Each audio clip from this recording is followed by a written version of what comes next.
c'est normal qu'on trouve des monuments dans la maison de Dieu, car cela a été promis aux eunuques en Isaïe 56. Nous ne sommes pas conscients, nous pensons que nous sommes des saints. Alors qu'on peut trouver un homme qui se dit homme de Dieu, qui aime tellement la gloire, qui aime tellement l'argent, qui aime tellement le pouvoir, et il ne se pose pas de questions, il ne se remet pas en question sur ce point-là, mais il va seulement remettre en question la présence d'une statue. Mais c'est dans la Bible, c'est approuvé par Dieu. Donc Dieu n'est pas contre les statues, Dieu est contre l'usage que les hommes en font. Parce que j'ai donné un exemple dans la Bible de l'arche qui était un coffret sur lequel il y avait 2 anges sculptés en or. Quelqu'un qui aime sa mère n'acceptera pas que la photo de sa maman soit déchirée, qu'elle soit brûlée, qu'elle soit piétinée. On l'entoure d'un grand respect. C'est une photo, ce n'est pas ma mère, mais c'est la photo de ma mère, mais elle doit être respectée. Je la garde jalousement. Si je n'ai qu'une photo de ma mère, je dois la garder jalousement. Catholique, vous avez des armes pour défendre et vous avez aussi une interpellation pour vous convertir. Amen. Tout celui qui est mordu, qui lève les yeux vers les cieux. Dieu n'a pas dit ça. Ne levez pas les yeux vers les cieux. Regardez le poteau, là où il y a le serpent de bronze. Dieu n'est pas contre les statues. Si quelqu'un vous présente Exode 25, dites-lui 5 chapitres après, Dieu dit à son peuple, à Moïse, de faire 2 statues d'anges et de les poser sur l'arche de l'alliance, arche qu'Israël entourera d'un respect tout particulier.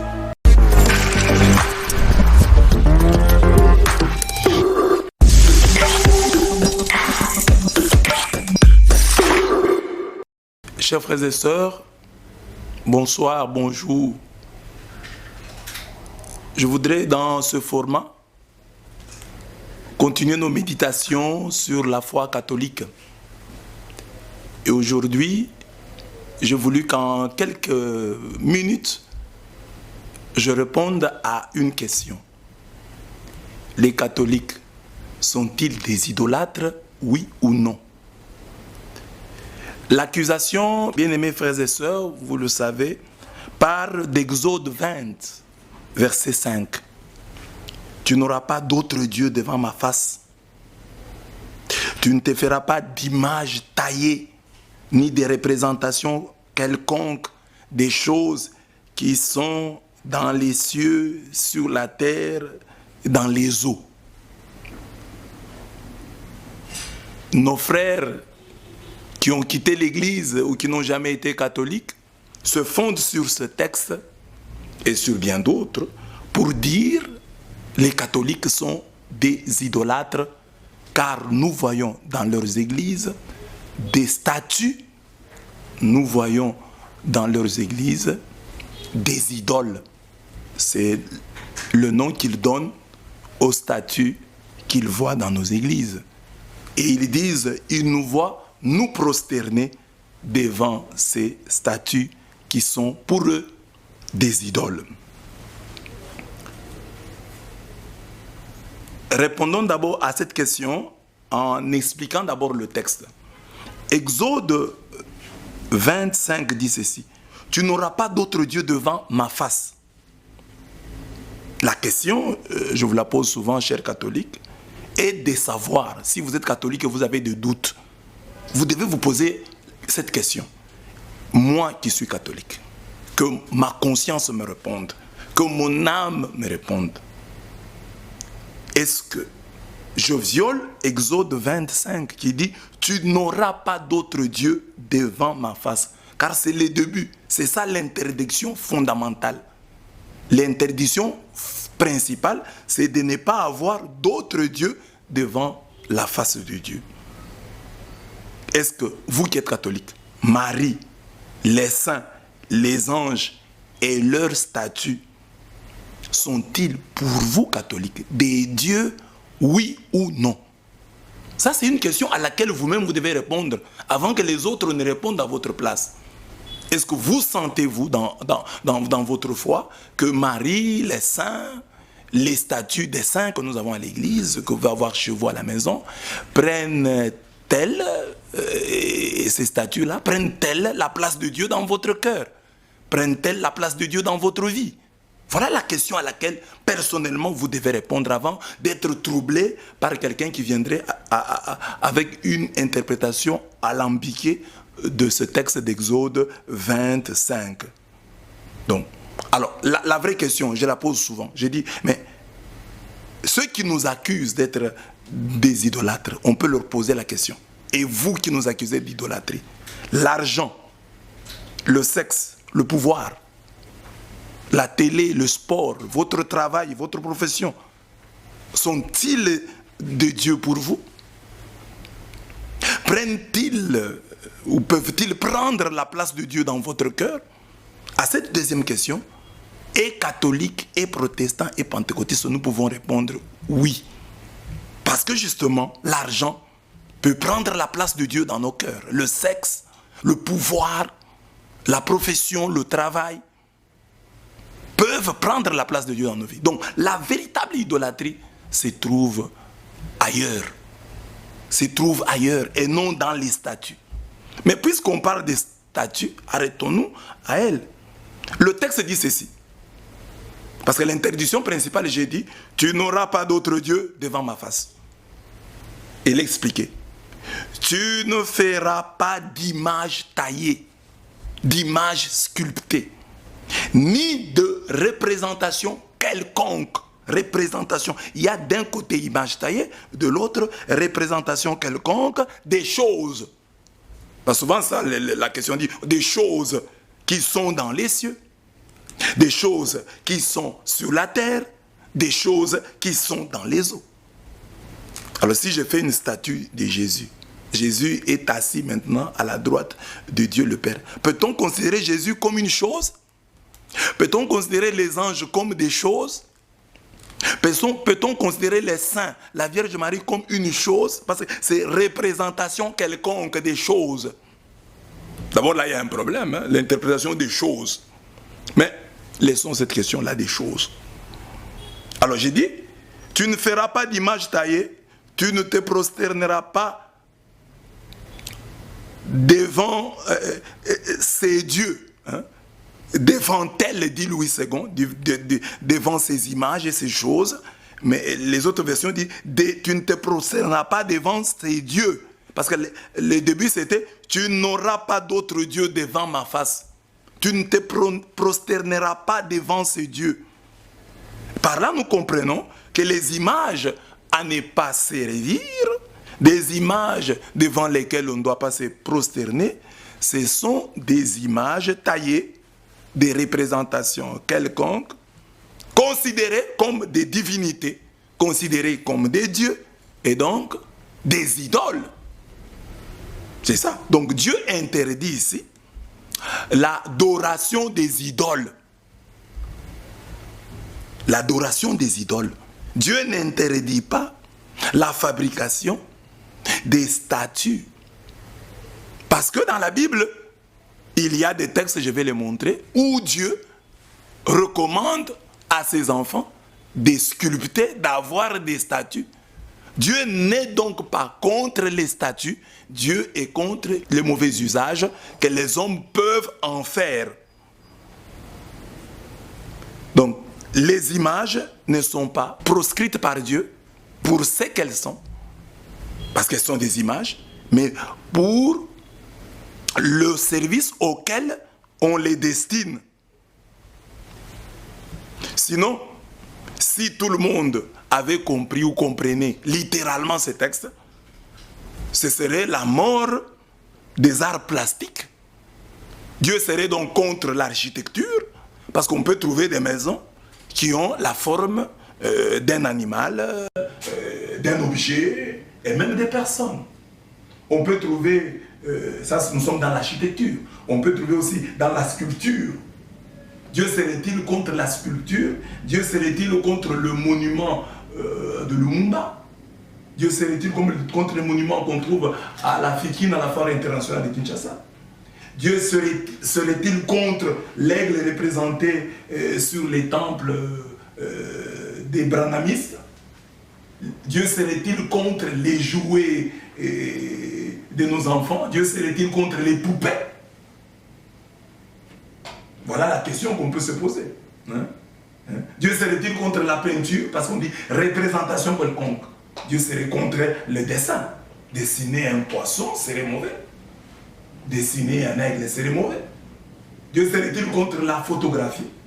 Dieu serait-il contre le cinéma? Dans tous ces cas, nous sommes en face des images, même si elles ne sont pas toutes taillées. Parce que les textes d'Exode 25 interdit et les images taillées et les représentations quelconques. La meilleure preuve que Dieu n'est pas contre les arts plastiques, que Dieu n'est pas contre la sculpture, que Dieu n'est pas contre l'architecture, Dieu n'est pas contre la peinture, Dieu n'est pas contre la photographie. C'est l'histoire d'Israël, le peuple à qui appartiennent les alliances, les promesses et les patriarches, d'après Romains 9, 1 à 9. Donc il faut voir Israël. Le salut vient de Juifs. Il faut regarder Israël. Comment Israël a vécu Exode 25 et suivant. Comment Israël a vécu Deutéronome 16, 21 à 22. Comment Israël a vécu cela? Alors, nous prenons la Bible et nous voyons des statuts. J'ai ici 4 témoins qui nous aident à comprendre, même 5, 4, disons 4, je prends 4 seulement. 4 témoins qui nous aident à comprendre ces textes. Premier témoin, c'est Exode 25, 17 à 22. Exode 25, 17 à 22. C'est au sujet de l'arche. Que dit le Seigneur? Exode 17. Exode 27, 17. Puis tu feras un propitiatoire en or pur, long de 2 coudées et demi, large d'une coudée et demie. Et tu feras 2 chérubins en or. Les chérubins sont des anges. Dieu dit à Moïse de faire 2 chérubins en or, c'est-à-dire de faire 2 statues d'anges et de les forger aux 2 extrémités du propitiatoire. Fais un chérubin à l'autre extrémité, et à une extrémité, et l'autre à l'autre extrémité. Vous ferez les chérubins enseignés sur le propitiatoire à ces 2 extrémités. Voilà. Sur l'arche de l'Alliance, il y avait 2 statues. Les statues des chérubins. S'il ne faut pas parler des choses, mais parlons des êtres qui sont dans les cieux, qui sont sculptés et qui devaient être posés sur l'arche de l'Alliance. Et vous savez de quel respect Israël a entouré l'arche de l'Alliance. L'arche de l'Alliance était très respectée. Lisons par exemple Nombre 10, 33 à 36. On dit ceci: quand l'arche partait, Moïse disait, c'est-à-dire pendant la marche au désert, il suffisait que Moïse décide que le peuple puisse avancer. On dit, quand l'arche partait, Moïse disait, lève-toi. L'arche part, mais Moïse dit, lève-toi Yahweh, que tes ennemis se dispersent, que ceux qui te haïssent fuient devant toi. Et à l'étape, quand il devait se reposer, Moïse disait, reviens Yahweh vers les multitudes des milliers d'Israël. Donc, il parlait à l'arche comme on parle à Dieu. Je pense que si nos frères des églises de réveil étaient là, au temps de Moïse, ils qualifieraient Moïse et Israël d'idolâtres. Parce que Moïse parlait. Quand l'arche part, Moïse dit, lève-toi Yahweh. À l'étape, quand l'arche doit s'arrêter, Moïse dit, reviens Yahweh. Au temps de Samuel, on considérait l'arche comme le Dieu sauveur. Curieusement. 1 Samuel 4, 3, on dit que l'arche vienne au milieu de nous et qu'elle nous sauve de la main de nos ennemis. Que l'arche vienne au milieu de nous. C'était un symbole. Ce n'était pas un Dieu. Mais c'était un symbole de la présence de Dieu au milieu de son peuple. Et le symbole de la présence de Dieu a une puissance.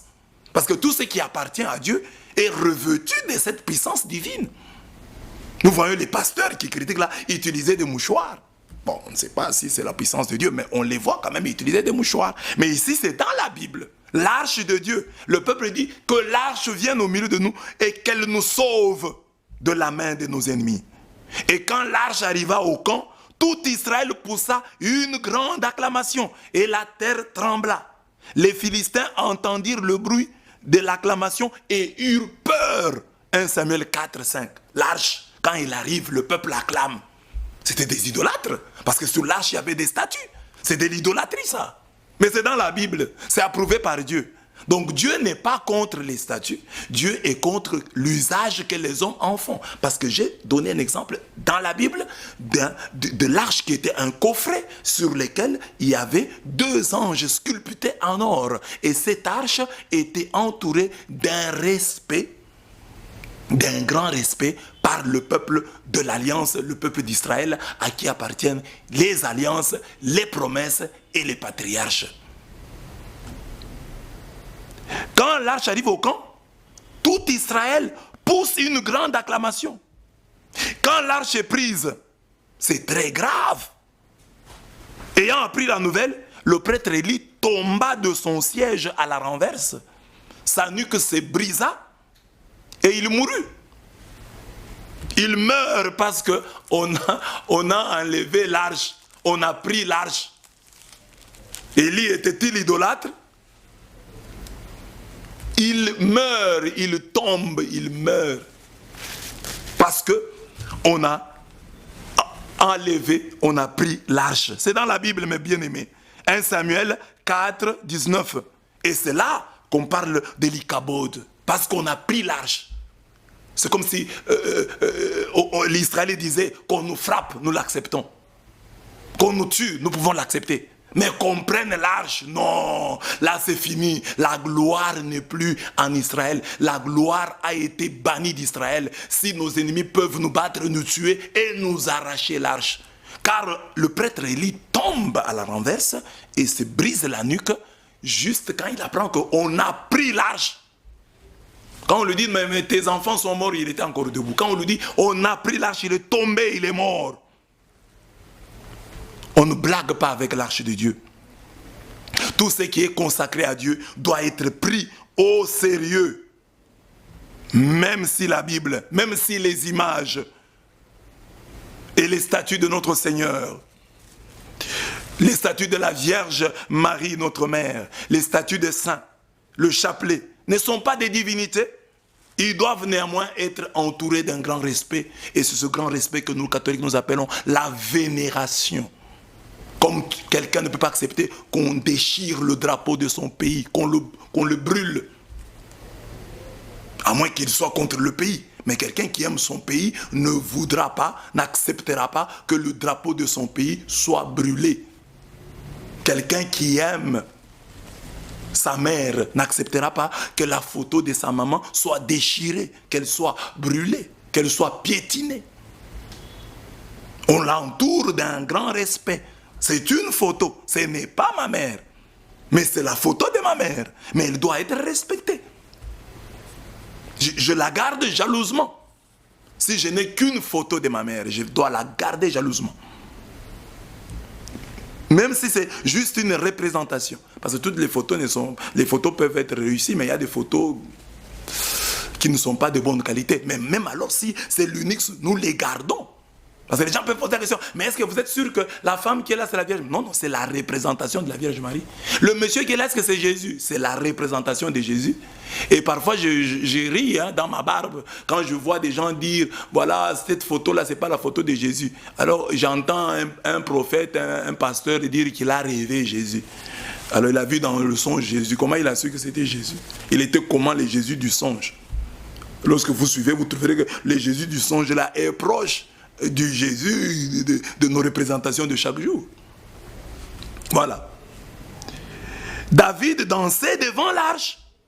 1 Samuel 6, 1 à 23. Il disait à Michal qui se moquait de sa danse, c'est devant Yahweh qui m'a choisi de préférence à ton père que je danse. Alors que Michal disait qu'il dansait devant ses serviteurs. Lui dit non, non, je ne danse pas devant l'arche. Je danse devant l'Éternel. je danse devant Yahweh. Donc, vous voyez, l'arche est entourée d'un grand respect. Ce grand respect, nous l'appelons vénération. Donc, catholique, si quelqu'un te dit tu es idolâtre, prends seulement Exode 25, 17 à 22 et dis à celui qui te dit de t'expliquer pourquoi est-ce que Dieu a dit qu'on mette sur l'arche, ce coffret, l'arche de l'alliance, qu'on mette 2 statues d'or et qu'on entoure l'arche de tous les respects dont j'ai parlé à travers le livre de Nombres, à travers les livres de Samuel, 1 Samuel 4, 1 Samuel et 2 Samuel 6. 2 Samuel 6, prenez tout le texte, là, vous verrez. Et Uza, qui a touché à l'arche, sans en avoir les prérogatives, il a été frappé, il est mort. Parce qu'il voulait toucher l'arche. Il avait l'impression que l'arche allait tomber. Il a touché à l'arche, on l'a tué. Si l'arche n'était qu'un simple objet, que c'était rien du tout. Voilà. Et vous savez ce qui est arrivé au temple de Dagon.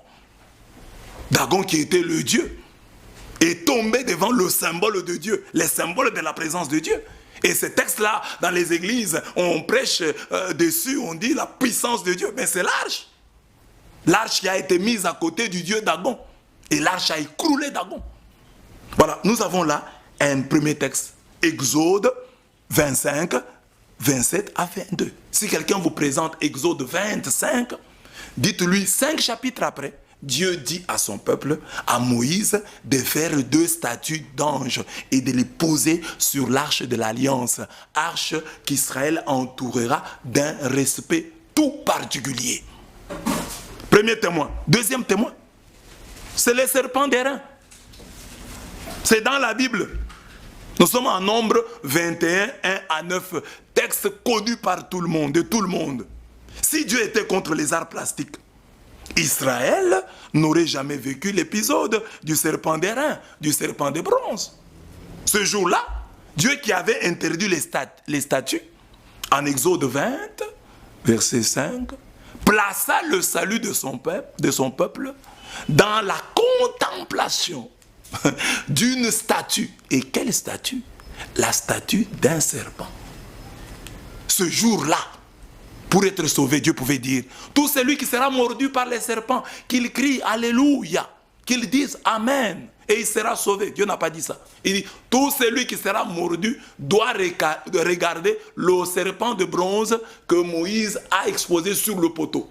C'était un type, une représentation déjà, une préfiguration de la croix du Seigneur. Mais il y avait là un symbole physique, une sculpture, un objet, un animal, et pas n'importe lequel, le serpent, qui est le symbole de Satan. Ce jour-là, il fallait regarder.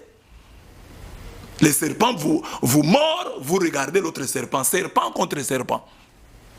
Vous regardez l'autre serpent et vous avez la vie sauve. Il fallait le regarder. Tu ne regardes pas, tu meurs. Tu regardes, tu vis. C'était le symbole de la croix du Christ. Mais regardez, Dieu a mis le salut ce jour-là dans les un serpent. Alors, quand vous dites Exode 20, vous comprenez que non, vous lisez mal les Écritures. Parce que Exode 20 interdit bien sûr les statues. Quelles statues? Les statues qui deviennent des divinités. Des statues qui deviennent des dieux. Parce que Dieu ne serait pas contre la statue de Lumumba. Dieu ne serait pas contre. Dieu est contre les statues divinisées. Qui deviennent de Dieu. Mais les statues qui représentent les hommes de Dieu, les femmes de Dieu, qui représentent notre Seigneur Jésus-Christ, qui est Dieu, un Dieu qui s'est fait chair. Ces statues-là ont leur raison d'être. Car ce ne sont pas des idoles, ce ne sont pas des dieux. Vous allez dans les églises catholiques à la sacristie, là, vous trouverez des statues cassées. On les jette même. Ça veut dire que ce ne sont pas des dieux. Et vous voyez comment les adorateurs des Dagon ont agi vis-à-vis de leur statue morcelée. Leur statue brisée. Et regardez l'attitude des catholiques devant leur statue brisée. On les jette, non? Mais les adorateurs des Dagon n'ont pas fait ça. Donc c'est différent. Donc il faut comprendre les Écritures. Ici, Dieu a mis le salut dans le serpent. Nombre 21, 1 à 9 catholiques. Si quelqu'un te dit tu es idolâtre, demande-lui. Mais explique-moi un peu, Nombre 21, 1 à 9. Comment Dieu a-t-il ce jour-là mis le salut de son peuple dans la contemplation de la statue d'un serpent? le serpent d'airain, le serpent de bronze. Dieu avait 1000 moyens pour sauver son peuple. Tout celui qui est mordu, qui lève les yeux vers les cieux. Dieu n'a pas dit ça. Ne levez pas les yeux vers les cieux. Regardez le poteau, là où il y a le serpent de bronze. Dieu n'est pas contre les statues. Dieu n'est pas contre les arts plastiques. Dieu est contre le mauvais usage que les hommes en font. Dieu est contre les statues qu'on transforme en divinité. Dieu est contre les statues qui sont des fétiches, qui sont des idoles. Ce sont ces statues-là que Dieu combat. Mais la statue qui est la représentation d'un serpent, Dieu serait contre lui. Il a créé le serpent. Comme ici, il a créé le serpent. Il dit que les serpents, c'est une image, une représentation du diable. Mais Dieu n'est pas contre les serpents. Le serpent est une créature de Dieu. Mais pour parler du diable, on dit les serpents antiques. Le serpent d'airain est la preuve que Dieu n'est pas contre les statues, mais contre l'usage que les hommes en font. Dieu est contre la transformation des statues en idoles, en divinité. C'est clair comme l'eau de roche, mes bien-aimés. Ça, c'était le deuxième témoin. Troisième témoin, les statues dans le temple de Salomon. Parce que ici, un jour, j'ai discuté avec un frère des églises de réveil, je lui donne les deux textes. Il me dit, oui, dans tous ces cas ici, c'est Dieu qui a dit. Mais vous, les catholiques, vos statues là de Marie, où est-ce que Dieu vous a dit? J'ai dit, voilà, je te donne un autre texte où Salomon a mis des statues dans le Saint des Saints, sans que Dieu le lui ait dit. Nous sommes dans le premier livre de Chroniques, chapitre 3, verset 10. On dit que Salomon, dans le Saint des Saints, a placé 2 statues, 2 chérubins. Les chérubins, il y en avait 2 sous l'arche. C'était des petites dimensions. Mais dans le Saint des Saints, il y avait 2 chérubins plaqués d'or, dont les ailes mesuraient 2,5 mètres. Si les ailes de ces statues avaient chacune 2,5 mètres, la statue devait être mastodonte. Elle devait être grande. Elle devait être grande. Mais ils sont là. Elles sont là, les statues, dans le temple de Salomon. Et Dieu a approuvé le temple de Salomon. La colonne de nuée, la nuée de gloire est descendue le jour où Salomon a consacré, a dédicacé le temple. Dieu donc a approuvé le temple de Salomon avec les statues qu'il y avait à l'intérieur. Il n'y a aucun texte qui dit Dieu dit à Salomon, mais Salomon lui-même a fait. Dans le Saint des Saints, il a mis 2 statues. Mais nos frères ont des problèmes parce que quand ils lisent le texte, ils trouvent que Salomon a mis 2 chérubins. Alors, si quelqu'un n'est pas attentif à penser chérubins, c'est quoi? Il y passe vite. Il ne sait pas que chérubins, là, les chérubins là, d'or, ce sont des statues. Alors il ne sait pas. Alors on le trompe dans l'église catholique. Il y a des statues. Alors on quitte l'église catholique parce qu'il y a des statues. Mais au temple construit par Salomon, approuvé par Dieu, la nuée de gloire est descendue. Dans ce temple-là, même sous les murs, il y avait des dessins, des bœufs. On avait dessiné des vaches dans le temple de Salomon. Ça, c'est le peuple d'Israël. Et dans le Saint des Saints, il y avait des sculptures de 2 chérubins dont les ailes mesuraient 2,5 mètres. Des grandes statues dans le Saint des Saints. Ça, c'est 1 Chronique 3, 10. Les statues des chérubins dans le Saint des Saints est la preuve que Dieu n'est pas contre les statues, mais contre l'usage que les hommes en font, contre la transformation des statues en idoles, en divinité. La dernière preuve sont les monuments dans le temple, dans la maison de Dieu. C'est une promesse que Dieu fait aux eunuques. Nous sommes là dans Isaïe 56, 4 à 5. Que dit le texte? Aux eunuques qui observent mes sabbats. Parce que les eunuques se plaignaient. Nous sommes des eunuques. Nous ne pouvons pas mettre au monde. Nous ne pouvons pas avoir des enfants. Alors qu'est-ce que nous aurons comme récompense? Alors Dieu leur dit, aux eunuques qui observent mes sabbats, qui choisissent ce qui me plaît, et qui tiennent ferme à mon alliance, qu'est-ce que je vais faire? Je placerai dans ma maison, dans mes remparts, une stèle à leur nom, préférable à des fils et à des filles. Je rendrai leur nom éternel. Louis II dit, je leur donnerai une place, un nom éternel, un nom préférable à des fils. Je rendrai leur nom éternel. Donc Dieu promet aux eunuques, il leur dit, vous qui n'avez pas d'enfants, qu'est-ce que je vais faire? Parce que les enfants sont les souvenirs, les traces que l'homme peut laisser sur la terre. Et les eunuques n'ont pas la possibilité d'avoir des enfants. Comment ils vont rester? Comment nous allons les garder en notre mémoire? Dieu leur dit, vous qui êtes des eunuques, vous n'avez pas d'enfants, mais je vous donnerai une place. Je vous donnerai un nom dans ma maison. Ici, le texte de la Bible Tov dit, je vous donnerai, je placerai dans ma maison une stèle. Et qu'est-ce qu'une stèle? Voilà un français encore compliqué. Une stèle, c'est un monument. Un monument monolithe.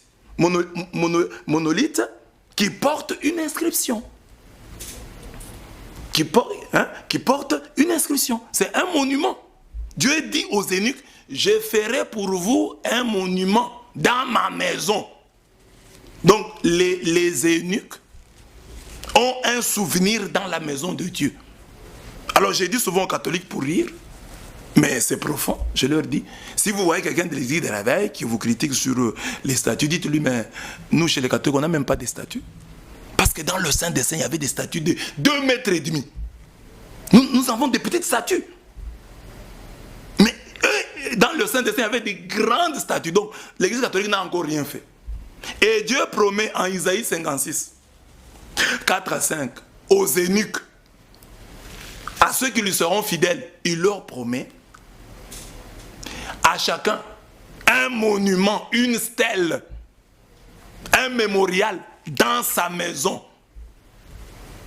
Alors, donc, dans l'église catholique, on n'a même pas des statues parce qu'on en a, je ne sais pas, 2 ou 3. On peut trouver dans une église 2 ou 3, 4.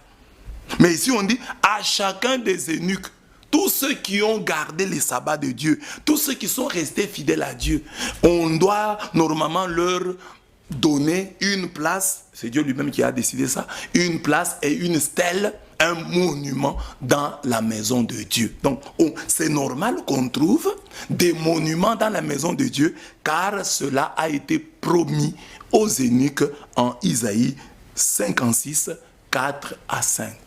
Chers catholiques, chers frères et sœurs, voilà, nous avons là donné quelques textes de la Bible qui peuvent vous aider à discuter avec les frères d'autres églises sur la présence des statues dans notre église.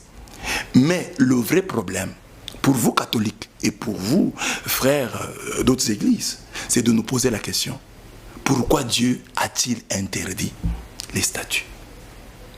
Dieu, la Bible le dit, Exode 25, que c'est un Dieu exigeant, un Dieu jaloux. Il ne veut pas que notre cœur soit partagé, que notre amour soit partagé entre lui et d'autres choses. Il veut qu'il soit le premier à être aimé. Et au lieu d'accuser les uns d'être idolâtres, il faut nous poser la question sur notre propre idolâtrie. Sommes-nous vraiment attachés à Dieu? Car l'objectif, la visée de Dieu dans l'interdiction de ces idoles, c'est Dieu qui veut être le premier, le principal dans nos cœurs, dans nos vies. Alors si Dieu n'occupe pas la place qui est la sienne dans ta vie, dans ma vie, tu es idolâtre. Même si tu n'as pas de statut dans ta maison, même si tu n'as pas de statut dans ton église. Et j'ai des textes du Nouveau Testament qui les disent. Nous pouvons lire des textes du Nouveau Testament qui montrent que l'idolâtrie n'est pas là où on croit. La trouver. Lisons Colossiens 3,5. Écoutez ce que dit le texte. Mortifiez donc vos membres terrestres. Fornication, impureté, passion coupable, mauvais désir et la cupidité qui est une idolâtrie. Voilà ce qui attire la colère de Dieu sur ceux qui résistent. Colossiens 3,5. La cupidité, l'amour de l'argent est une idolâtrie. Toi qui critiques les catholiques parce que tu l'as vu devant la statue de la Vierge Marie d'être idolâtre, quelle est ta relation vis-à-vis de l'argent? Qu'est-ce que tu ne peux pas faire pour l'argent? Deuxième texte, Ephésiens 5:5. Car sachez-le bien, ni le fornicateur, ni le débauché, ni le cupide qui est un idolâtre, n'ont droit à l'héritage dans le royaume du Christ et de Dieu. Donc toi tu peux dire, ah les catholiques iront en enfer parce qu'ils ont des statues. Mais la Bible dit que l'idolâtre, le cupide n'a pas droit à l'héritage dans le royaume du Christ et de Dieu. Catholiques, rentrons en nous-mêmes, que l'accusation de l'idolâtrie, nous ne puissions pas nous arrêter seulement aux images, mais interrogeons-nous pour dire, au-delà des images, parce que les statues n'ont pas de problème. Mais il y a des vraies statues. L'argent, le sexe, le pouvoir, l'honneur, la gloire, ce sont des dieux que nous adorons et nous ne sommes pas conscients. Nous ne sommes pas conscients, nous pensons que nous sommes des saints. Alors qu'on peut trouver un homme qui se dit homme de Dieu, qui aime tellement la gloire, qui aime tellement l'argent, qui aime tellement le pouvoir, et il ne se pose pas de questions, il ne se remet pas en question sur ce point-là, mais il va seulement remettre en question la présence d'une statue, parfois qui peut être dans cette église-là, pour une statue déjà pleine de poussière, abandonnée. Et ça le préoccupe plus que la cupidité fraîche qui l'habite et qui le domine. Bien-aimés dans le Seigneur, voilà la petite méditation que nous avions voulu faire sur l'idolâtrie. Donc, catholiques, vous avez des armes pour défendre, mais vous avez aussi une interpellation pour vous convertir. Amen.